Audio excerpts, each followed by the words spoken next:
So my mission right now is to, more broadly, to resolve unnecessary divisions. And one smaller division that I'm interested in resolving is the one that's kind of cropped up between the MMT crowd and the UBI crowd. So that's modern monetary theorists versus people who support a universal basic income. And I don't think there's really a need for them to be butting heads at all. I think the MMT theory supports a UBI policy quite well. And I'm just trying to figure out how to navigate that, you know. So I took this 10-hour class on MMT taught by these MMT guys, and I was chatting with them afterwards. And I find a lot of them are actually quite open to the idea. I think that they have objections to some of the current funding proposals being put forth, like the one that's being put out by Andrew Yang. But I don't think that the objections are really being, they're not often put forth in really good faith. And some of them are, some of them aren't. And so I'm trying to figure out the difference between the two and try to get people thinking more constructively about like what kind of, you know, how to collaborate, especially in the context of the upcoming U.S. presidential election. So, I am actively watching the Andrew Yang campaign. I do know it's very interesting because as someone who's from Canada, actually very easily understand what their strategy is and what they're going about it and trying to see. We'll talk about that later, but yeah, I wanted to make sure that I understood MMT. This is not unorthodox economics, right? This is just modern. Pretty heterodox, yeah. It is heterodox. Okay, so this is damn, Scott. So MMT comes out of the left. And it's being spearheaded, well, by a number of people. So Bill Mitchell will be one of those. Stephanie Kelton's probably most well known because she's, well, among other things, she's a Bernie Sanders economic advisor. And it's been cooking for a while, this model, but it's recently experienced a kind of explosion of popularity online and in the media. And, you know, the basic gist of it is reframing, trying to it purports to explain how the economy kind of really functions, and it claims that, you know, tax revenue is not really the constraint on government spending. Real resources of the economy provide the actual inflationary constraint. And this makes sense because if you take the view that government spending comes from taxes, well, the burden is on you to explain, like, well, how do you explain all these government deficits just rising and rising and the economies are doing fine, right? Well, it's because they have to raise the deficits up to put money into the economy as the economy grows, yada, yada. So that's their basic view. But what they prescribe, the policy that they tend to advocate for, is something like a federal jobs guarantee. They see unemployment as kind of the big problem to solve, and they want the state to use an MMT framework to invest heavily in employment and boost that up. And that's where the friction is emerging between the UBI and the FJG people. Well, I do see that friction coming from the Sanders versus Andrew Yang group. and that's how it's expressed in the popular, you know, visible campaign. And then this is kind of the economics underneath that divide. Interesting. Can I just make sure that coming from the same place? I thought, okay, so if we're talking about heterodox economics. Yeah. There was some sort of thing where it's like, okay, we can actually relieve like all the people college debt, just take that off the ground and just like print more money, put your college debt, wipe that out. And that shouldn't have that much effect on the economics. Because I mean, we have a bank, it has the ability to do so. Now you're stimulating the economy.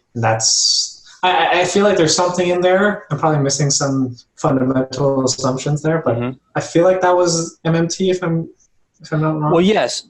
Yeah. What MMT advocates will be likely to be in favor of, well, basically they're not going to see government spending itself as a problem. So if someone says, hey, we're going to wipe out student debt, or we're going to give everybody free college, you know, a typical response from from like a fiscal conservative might be like, well, how are you going to pay for that?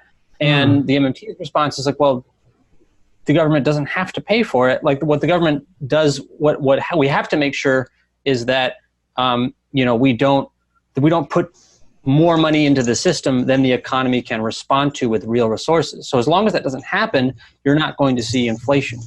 And they would argue in favor of free college and debt relief because it's actually going to free people up to participate better in the economy. And they're not really concerned about. They're less concerned about where the money comes from. And according to MMT, the money comes from the government inventing it by spending it into the economy in the first place. Exactly.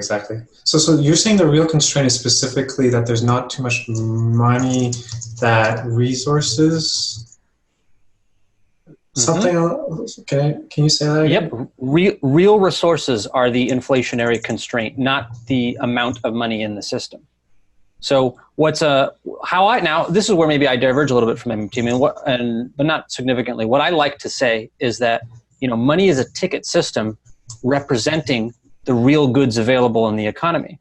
And it's just kind of like handing out tickets for seats in an airplane. Well, if you hand out more tickets than there are seats, well, you're gonna run into trouble, right? And that manifests in the economy as inflation. But as long as there are seats available, you might have the problem of not printing enough tickets. You might give out only 10 tickets, but you had 30 available seats. Well, that's not good, right?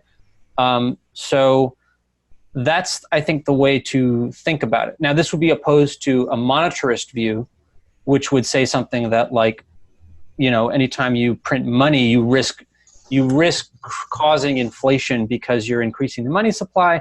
But that's exactly the kind of thinking that MMT is trying to debunk and unravel. Right. Okay. The MMT versus UBI. So the MMT and UBI thing is, you can see this divide that's opened up between Yang and Bernie, and it's really all about MMT provides a descriptive model of how they think the economy functions, but it just so happens that the people advancing this model, this theory, come from a kind of a socialist background. They're thinking in terms a lot of like pro-labor policies, and there is a kind of a Marxist tinge towards some of their prescriptive policies. But the descriptive and the prescriptive are separate. I can look at what their description of the economy, and though I have some issues with it, overall I say it's about right, like it's close. But their policy positions about like federal jobs guarantee, their goal is to ramp up employment as much as possible. But for me, employment separate from human wellness doesn't interest me. And I think the whole problem with capitalism is that we've ramped up productivity and employment for its own sake. We chase metrics like that. We want GDP really high. And we don't actually care, are the jobs necessary? Are they good for human health? Do people want to work these jobs? That's sort of all shunted to the side. And I worry that MMT advocates fall into a similar trap when they kind of are saying, well, the goal, we should do a federal jobs guarantee. I like to say we should have as many federal jobs as we need. The government should offer as many of them as we need. But when you say that, well, the answer to poverty is get a job from the government, I think they miss the most important point, which is the great thing about technology is that we can produce the same amount of goods with less labor. Yes. And they miss that. And I think many people miss that. I think many people don't see that for example, when we talk about pollution and climate crisis, it's like, how much of that is caused by unnecessary production? Do we need so many plastic cups and plastic widgets? Well, the answer is we do need them so long as people have to produce them in order to get a paycheck so they can buy things they really need, like food and housing. So to me, UBI is excellent because it decouples income from labor. So now people actually have the option to find labor that they think is meaningful and necessary. Now, it's like a lever, it's a slider. If we grant tons of UBI right away, maybe everybody will just stop working, and that's not good. The economy could collapse. But it seems to me that if you don't give any UBI and you just ramp up federal jobs, then you haven't actually changed the problem of capitalism. All you've done is changed coercion from corporations for possible coercion from the state. You really have to trust the state to decide these jobs are really important and useful and you're going to love them. And I don't trust the state to make that decision for me. I'd much rather make that decision on my own. If you want to learn more about this, I did an interview. It's on my YouTube channel with this guy, Alex Howlett. And he's into consumer monetary theory. And I think I like that a little more than MMT, but there's a lot of similarities. Sorry, consumer monetary theory? Yeah, and there's a lot of similarities, but ultimately the way they talk about the real resources being the inflationary constraint, they're agreed on that, and that's sort of what's most important. It's just that people like Alex and me are more about let's use this framework to get a UBI for everyone, and then MMT tends to be more about federal jobs, right? But it's not necessary that that's the case. Yeah, I feel like I don't quite understand how MMT ends up going to federal job side. Yeah, I don't either. Oh, really? Okay. I do get when Bernie Sanders says, yeah, like giving people jobs can be meaningful. Like people can have a job and therefore now think that they have meaning in life. I can see that being true versus, oh, I'm just going to give you money. Is that really going to give you meaning? Not necessarily causal to that. I can see that. It's more like the money allows you to now have freedom to now figure out more stuff. And if you're looking at like MMT versus universal basic income, I would say like MMT feels like a very left versus UBI is very libertarian, I think. Is it libertarian? So it's often called that.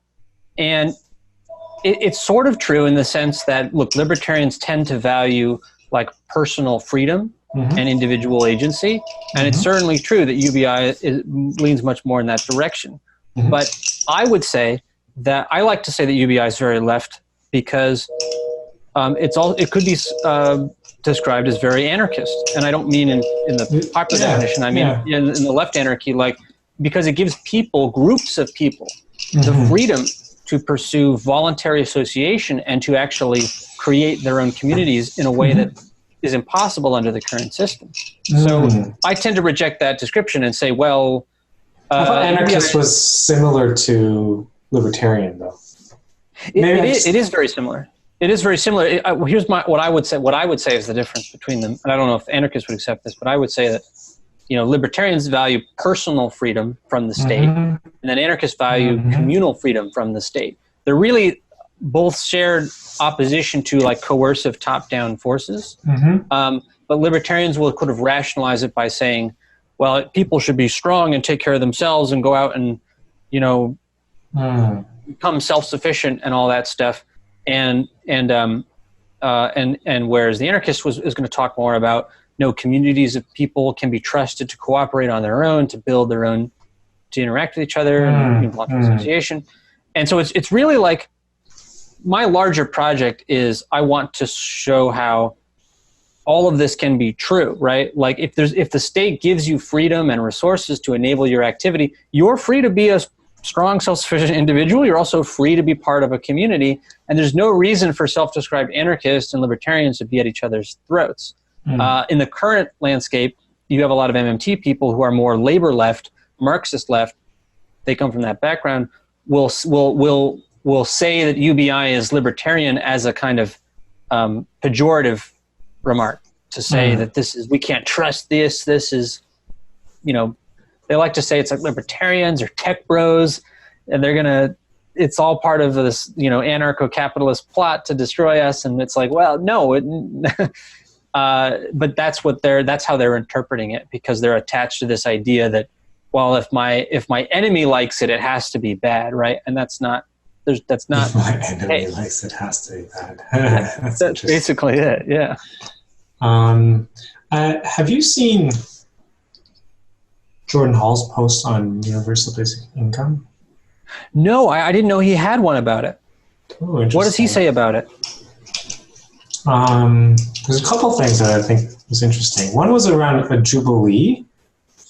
You might have heard A debt of this. jubilee. Debt jubilee, right? Where Yeah. you kind of have to coordinate everybody, all, and then boom, no debt.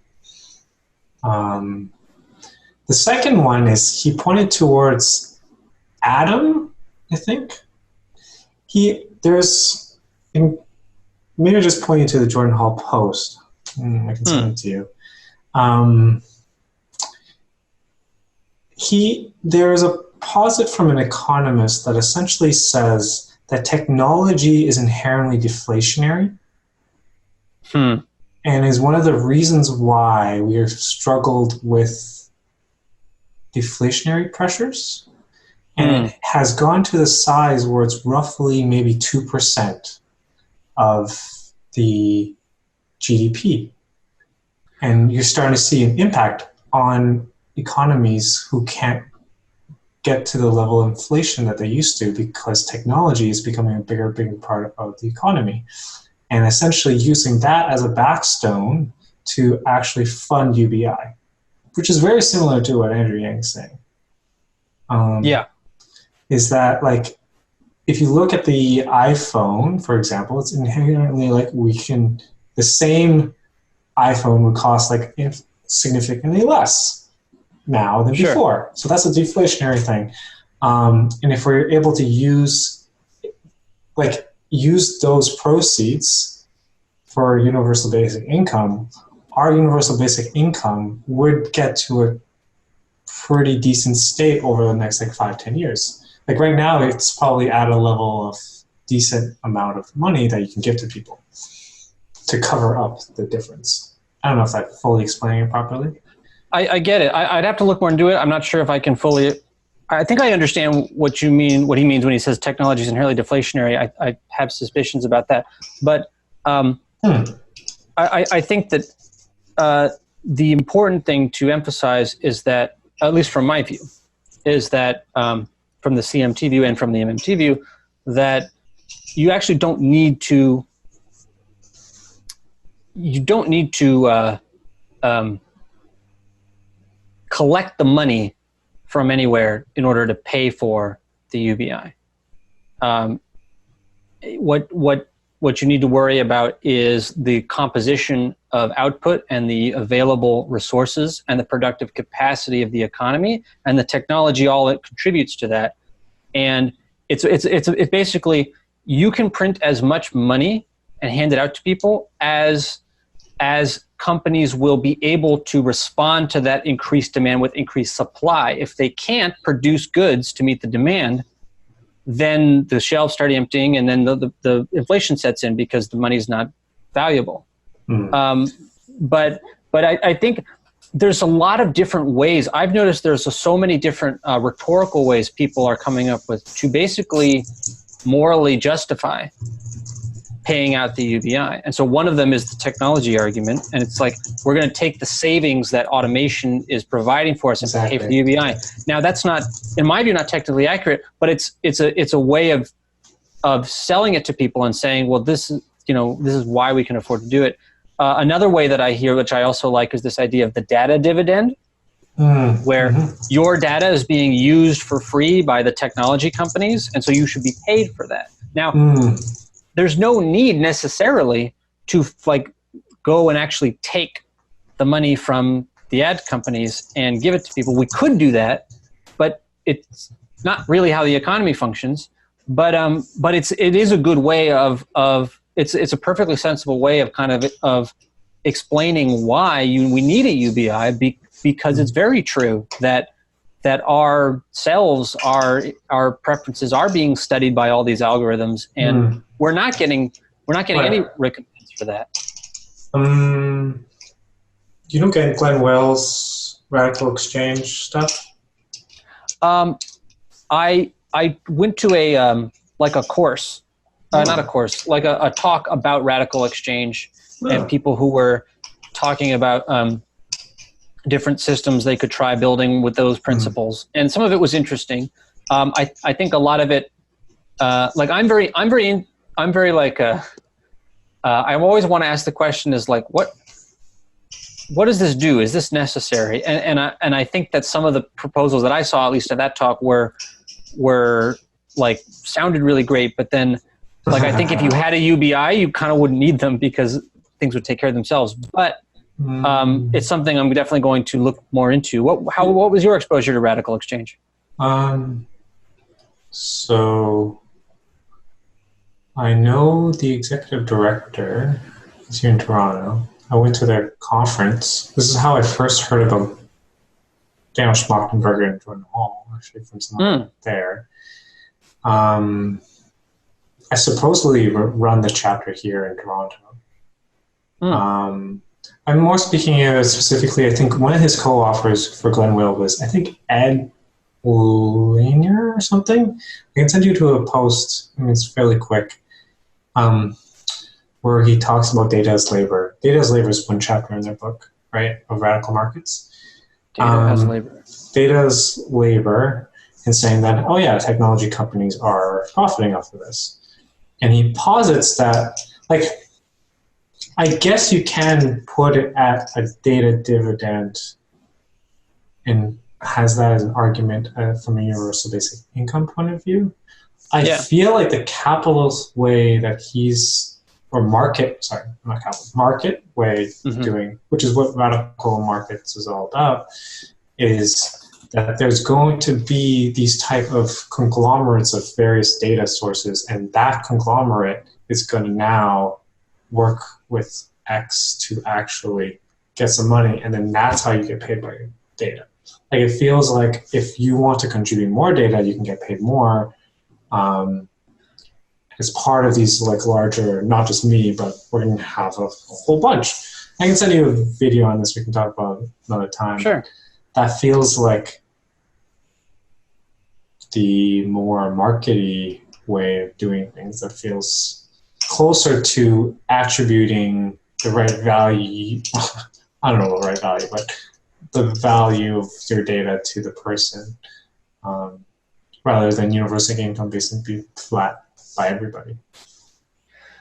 Right. And it's an interesting conversation. There's a lot of different ways you can do dividends. I mean, we hear about carbon tax and dividends, where you're taking kind of profits out of one sector of the economy and distributing them back to another. They're all potentially useful and interesting ways of doing it.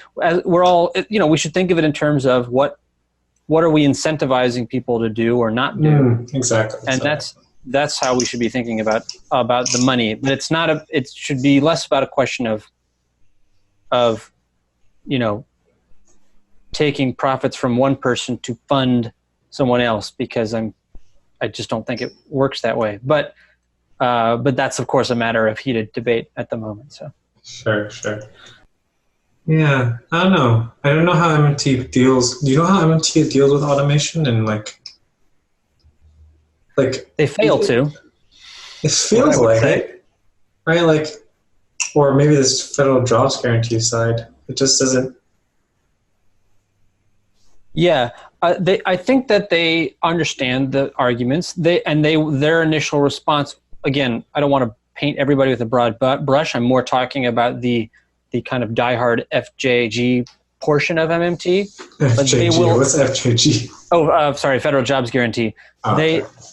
Their initial reaction is going to see automation as a threat to labor, right? Because that's what they're valuing employment and labor, and they don't like the idea of robots taking someone's jobs. From my perspective, again, I'm like, no, the purpose of technology is to take jobs. Yeah. It's our failure for not letting more people be a little more free in how they interact with the labor market as a result, which is, as far as I'm concerned, the purpose of technology. But they don't see it that way because they still believe that, unemployment is some kind of, it's bad for people, right? Like it's a bad thing or it's sinful, and hard work is what will. Wow. Well, so I'm loading the term, right? Because what I'm trying to suggest is that it's a moral judgment. It has nothing to do with how well the economy functions, but it's a moral judgment. They're saying hard work is important, right? And I say work is important, right? But jobs I'm more skeptical of. because I think work should be voluntary. And nothing would make work more voluntary than allowing people to have access to goods in the economy without necessarily contributing their labor. And to a large extent, I think it already works that way.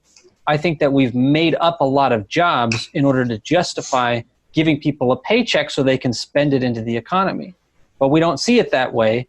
We think that all productivity is like necessary and important. But if you go interview these people, workers, a lot of them only really do an hour or two of real work every day, and they're wasting time, to so they can keep getting the paycheck. And I think that's true on a macroeconomic level. So, okay, what was I going to say about this? You gave me a couple of points.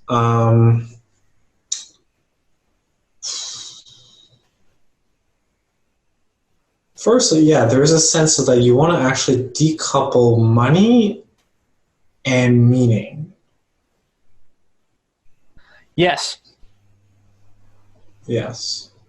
Money is meaning for people today, and that's very dangerous. I think there is this argument against UBI, maybe coming from MMT, maybe not, is that I think it's you give people UBI and they're no longer going to do any work. They're no longer going to be productive.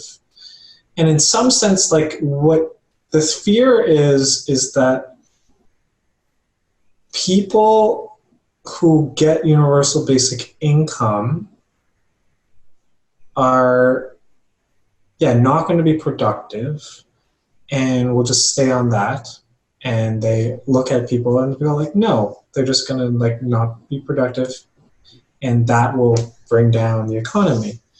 And I think what the other side hopes to do is be no, when you give people enough money, now they're able to create things that are more meaningful, of potential value to society, that is coming from an intrinsic motivation and want. That's the hope. Because I don't think we want to have just a whole bunch of people lazing around until we have automation or something like that. And even then, we would hope that each of us is trying to self-express things that are uniquely us, so that you want to be a Monet, you be the best Monet that you can, even though you might not make as much money. Is that's actually adding to the beauty of the world, that even though we can't actually value that properly, that's still some addition to the world that I can support. Now, my one big thing about this, and is specifically when you look at all the UBI studies, it's only let's give people money, and the outcomes haven't been that great, right? And for me, my thought has always been, and this is why it's the UBI incubator is more let's give you the money, but you also have to be able to develop the people to a level where now they can actually provide on their intrinsic motivation. Because I feel a lot of people have that kind of being out of them, right? Through our current system. We've been told to do things A, B, C, D, and this is what we're going to get. The intrinsic motivation of us and the curiosity. Some people still have it. I mean, you probably still have it, but not everybody, right? And that, it's the mindset shift is needed as well, besides just, I'm going to give everybody money. That's my thought. I'm curious what you think. Well, so I absolutely agree that the mindset shift is separate and just as, if not more important. And that's my whole other interest. I'm interested in the meaning crisis and giving meaning back to people and encouraging people, trying to teach people to search for their own meaning again, because it has been so extrinsically enforced. But that's in large part due to the way we've used money. And now you mentioned offhand that you said that the outcomes of the UBI studies weren't that great.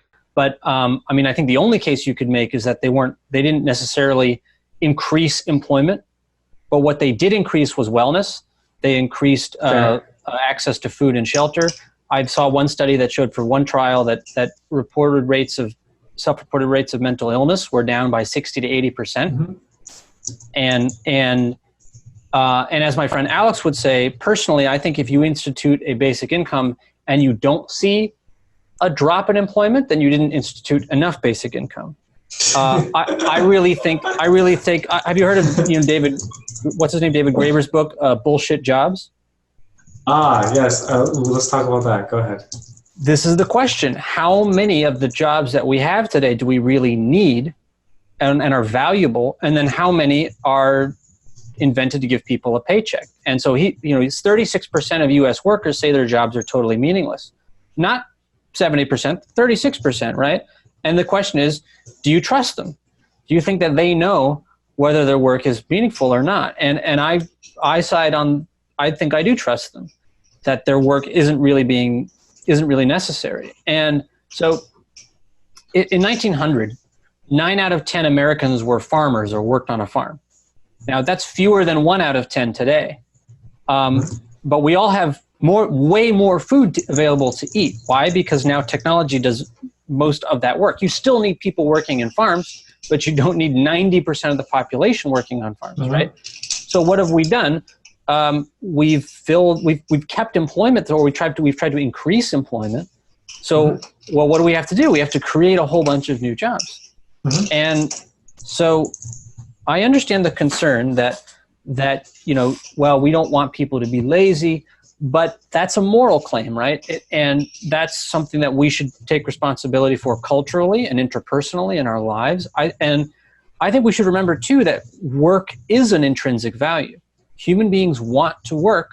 Otherwise, you would not see half the population saying stuff like, "Hey, we can't give basic income because people won't work," because they value work, right? If you give those people basic income, they're still going to work, right? I'd reframe it away from work.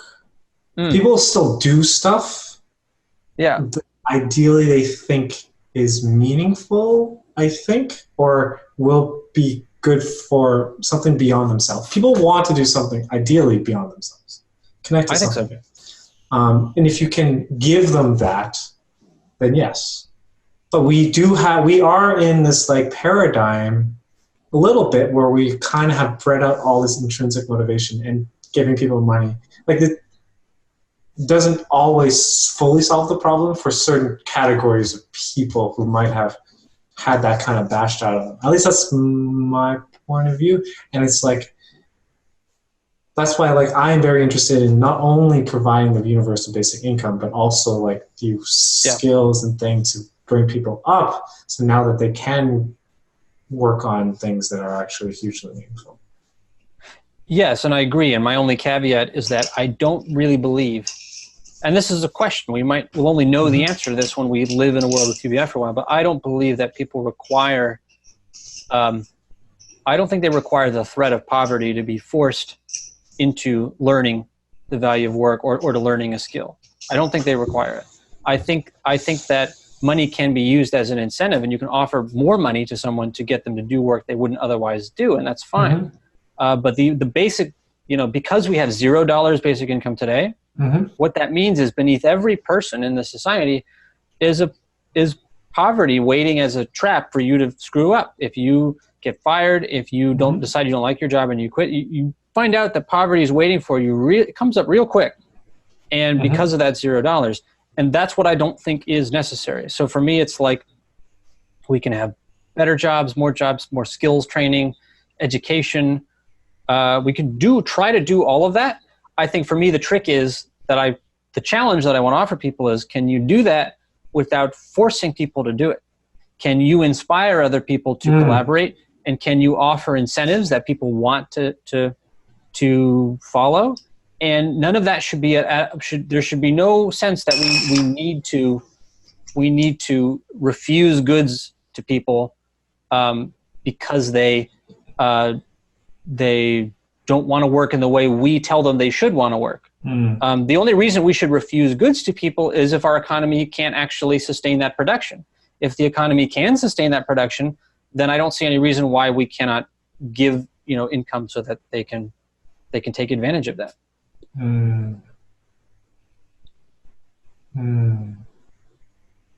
Yeah, being paycheck to paycheck, which apparently what Andrew Yang says is almost half the population or something like that. Yeah. Some scary stuff. Yeah. When people have to take jobs for, but I do want to get back. Why would there be bullshit jobs outside of government? So, so one thing that we should understand is that when we talk, if you even like an old, more mainstream analysis like Keynes, I mean, he's now considered mainstream, anyway, that's complicated, but Keynes observed that, the natural function of a capitalist system is to generate a certain amount of unemployment. And it turns out we don't like that, right? So the Great Depression was suddenly there's all this unemployment and nobody has any money to buy goods. That's not good. So we tried with the, but before the Great Depression, there was no such thing as macroeconomic policy as we understand it today. After the Great Depression, suddenly the government goes, oh, we got to make sure there's enough jobs for everybody. And so they use macroeconomic policy to try to get more jobs created. And they can do this in a number of ways. They can make credit easier, right, to get. So businesses can take out loans and create more businesses. And we can also bail out businesses, right? Like, so there was the auto industry bailout, which, I mean, as far as capitalism was concerned, they were just, forget it. We were going to lose the auto manufacturers and we use the foreign imports instead. But the government comes in and bails that out. Because why? Because we got to keep everybody working. Think about Trump and the coal miners, right? Like, macroeconomic policy is basically all about satisfying our demand of government that we all have enough jobs. Because we're too ashamed to ask for money instead, which money might actually be what we really need. Yeah. Interesting. Okay. Okay. So my posit here is, like, if we ran a natural capitalist state, then there should be no bullshit jobs. But you're saying, oh no, the government cares about this unemployment number a lot. Naturally, it makes sense. So they try and bail out people, and through that mechanism, they may float these zombie companies that might. Yes, that's a good term. Yeah, zombie companies. Sure. Interesting. There's a lot of that today too. People don't realize. A lot of companies are like, they're operating on debt. It's all promises of future returns. It's funny money. And that's always happens in the business cycle is you get all this big expansion of debt. If suddenly the demand goes away, consumer demand, then that crunches and you see a lot of businesses fall away. The zombie companies all get cut out. Yeah. I see. Where was I going with this? Can't remember now. You talk about Keynes. So there's Keynes and Hayek, right? And I think it's interesting because I remember reading something about how our current situation is challenging this notion of, like, there needs to be some minimum unemployment for an economy to work. Like, it's dropped so low. I don't know if you've seen this recently. Well, yes. And it's like below what economists were expecting was, like, the minimum, or not the minimum, like, I don't know, of a functioning economy, which I found interesting. Well, and MMT people will see that and they'll say that, look, they don't like that idea that, capitalism generates natural. They're saying they're normalizing a certain amount of unemployment. MMT people will say, we got to have the government. Obviously, we can employ everybody. The government just decides not to. So let's employ everybody, right? Because the economy can function without it. And I think, fine, that's probably true. The economy probably can function at really close to full employment. The question is, will we make ourselves miserable while doing that? And do we need to do that? That's true that you can make the economy function by giving everybody jobs, but do we want that? Do we have to do that? I don't think so. And that's where I disagree. Right. So, let's try and recap the MMT versus UBI. Make sure I'm getting this. Is MMT almost is like essentially like providing more capacity. Any additional capacity would then, like, as long as it's generating some more things, like actual goods, then that's that should be good, right? I don't know if there's it's like if you get people all out of debt, they should theoretically now be able to produce more, and then that's a positive sum on the other side. Or if we're able to put people to college, then that should theoretically increase capacity. But if we're already at the limit, then throwing more money in doesn't make any sense, right? Right. Okay. And one way is that is also like make sure everybody has a job because we can pay for them because that's capacity that could theoretically create something, right? But we're saying that MMT is missing out on the automation factor and also the fact that what really people want is money. Well, what I'm saying is that they're absolutely correct that we can print as much money as the productive capacity of the economy can sustain. Yes. Now, so where does the money go? You can give it to corporations, either through bank loans or through state investment, and then make ordinary people compete in the labor market to get that money. Or you could give it to people directly and trust them to go out and find work and put it into the economy themselves. And I would say that the other, my hope is that, and my prediction is that by doing that, you'll actually solve the composition of output problem. So what do you mean by composition of output? So if we talk just about increasing production, we're not looking at what is being produced.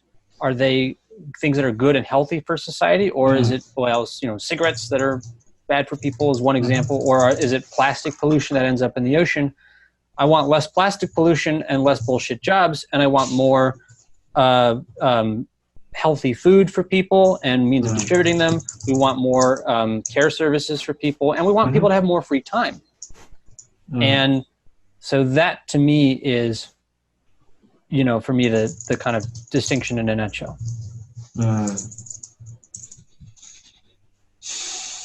But like we point out, there's nothing in the MMT model that says you can't have a basic income. Some MMT advocates do support a UBI. Some of them support a UBI with a federal jobs guarantee. It's just that many of them happen to be more jobs guarantee, more labor oriented, and the UBI crowd is more like general human flourishing and wellness and more free time. Right. That's sort of the split between them. You said that MMT basically is trying to work with companies and the government as ways to give money to people. How does the MMT crowd focus on companies giving money to people? Well, again, I don't want to speak for all MMT people. I guess I'd more accurately say in the current system. We give a lot of money. The state gives a lot of money to corporations effectively, right? And they acquire the money that's created. The money is created either through state spending or through bank loans, and the money gets filled up in the corporations, and then we compete for it, right? Now, federal job guarantee advocates who subscribe to MMT are going to say instead, we don't like that. We want the state to provide jobs. Well, notice all they've done is they've changed it from a corporate system that's handing out the money in exchange for labor. Now it's a state system handing out money in exchange for labor. And I'd rather say, I don't really care if the system is corporate or state. What I care about is this a voluntary association of people? Is it producing goods that people really want and need? Is it bottom up instead of top down? That's what I care about, and I don't care whether it's market or state. And I think that's the trap that FJG people fall into, is they assume that just because the state's making the jobs that they're going to be better jobs. But history shows that that's not really the case. World War II was an excellent way to solve the unemployment problem, and everybody got hired by the state building bombs and bullets. But I don't think it was a good or necessary thing for the world to go through. Is FJG really? I thought FJG was just okay. We have corporates, and then we're going to fill a backlog with state. I didn't think they were trying to move everybody to state, were they? Well, it depends. I don't think that they will say that. There are many of them that definitely say that they want they want basically the state to offer jobs that are going to compete with the private marketplace. And I think a lot of them do see it as really a fairly large expansion of the state sector. But some of them might talk about it. There's a lot of people in MMT, a lot of smart people, a lot of people with interesting ideas, and they will have different ideas about how to go about it, and what really the purpose of the FJG is. Some people, though, I have noted, talk about it in very broad, sweeping terms, and they're thinking that it's going to employ lots and lots of people, and it's a model we're going to export around the world, and I'm like skeptical of that. You're skeptical of that. Interesting. Okay. I did have one other question for you, but now I'm forgetting. Sure.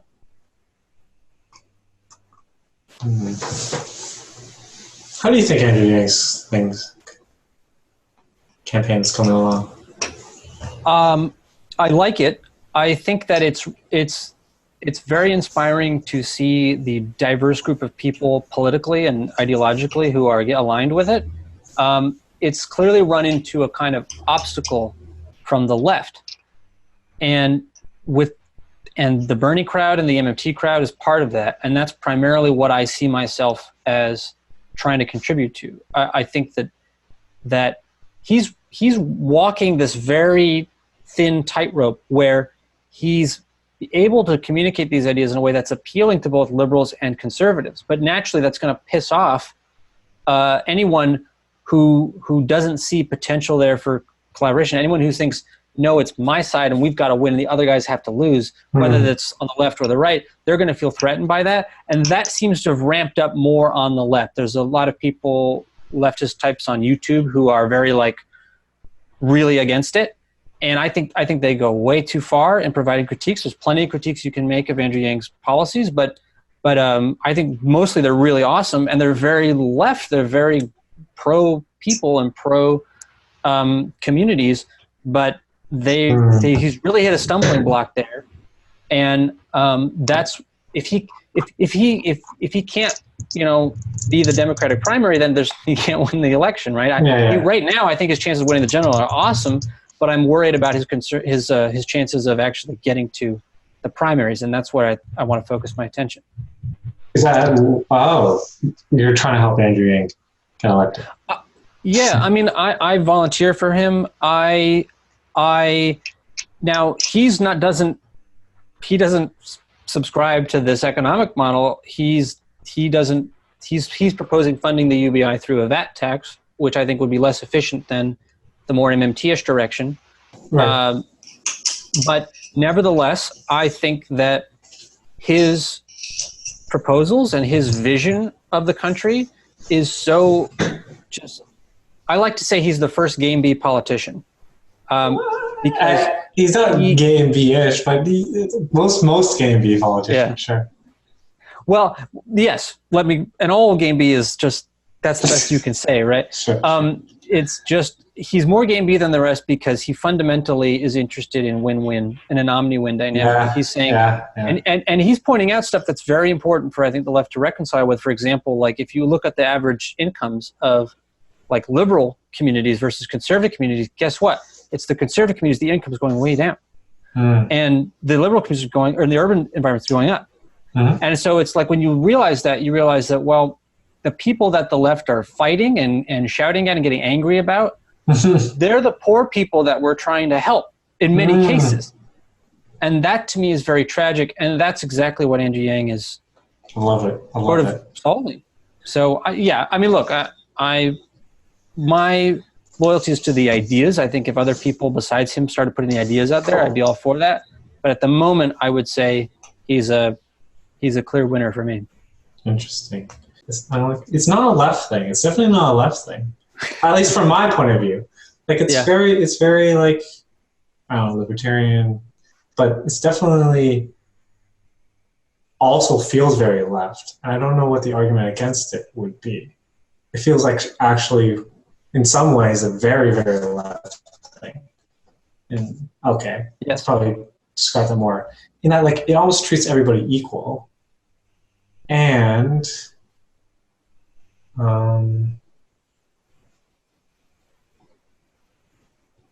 it is a way to uplift everyone.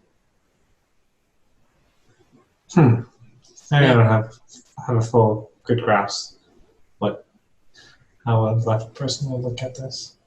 And for me, it was shocking to be like, wait, why don't you think this is great? That's the puzzlement I'm encountering.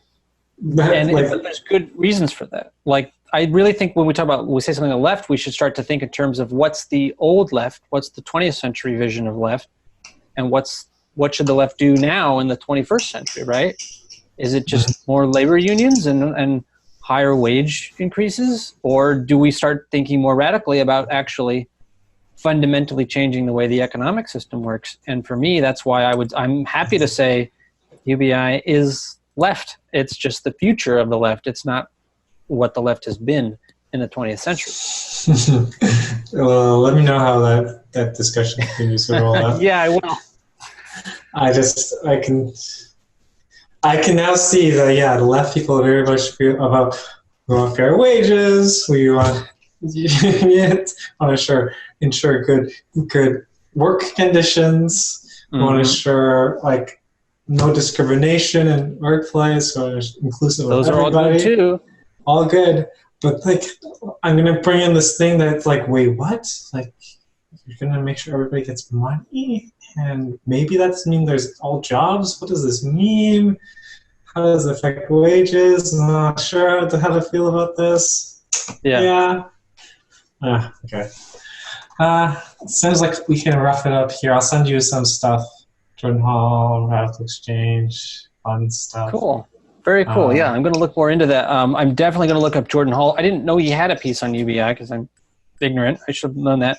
And I definitely want to look more into Radical Exchange, and because my only experience of it was this one group I went to. I'd like to learn more about it. Yeah. My brain is kind of mushy now, but we did want to talk about psychotechnology sometime. Yeah, this is the economic stuff. There's a whole other side to Game B, but this is where I'm at the moment. But I'd love to talk more about ideas and communication. Are you specifically talking about ways to bridge gaps between different groups? Yes. Yeah, mimetic mediation, basically. Mimetic mediation. That's what. How does it bridge into psychotech? Because what you I think require to do that, if you are trapped in a mode that is rejecting of the possibility of collaboration with people, you need a way out of that idea system, and you need a new idea system or a new cognitive tools to help you do that. So one of those would be like what Hall and Schmachtenberger talk about, like Rule Omega. Rule Omega is kind of is basically a psychotechnology. It's a way of rethinking how you orient with other people. I think there's other possible ones. I'm very interested in finding the right language to use with people based off of where they're coming from and their emotional states and their political beliefs, and finding it's a game, really. It's like, how do I stay? It's because I can only try to tell the truth, right? You can't lie to someone. That's horrible. You don't want to persuade someone something it's not. It's like, how do you say the truth in the most effective way that's going to allow the possibility of collaboration with the most amount of people in the current landscape? And that's what I'm trying to work on, is like, how do you actually talk to people that don't want to play ball, you know? Oh man, you just add another thing into my to-do list.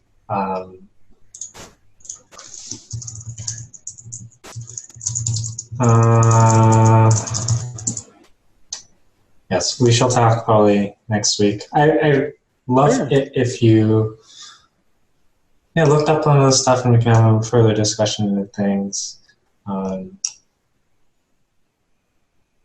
actively looking at a UBI incubator one. So any thoughts on that is be interesting.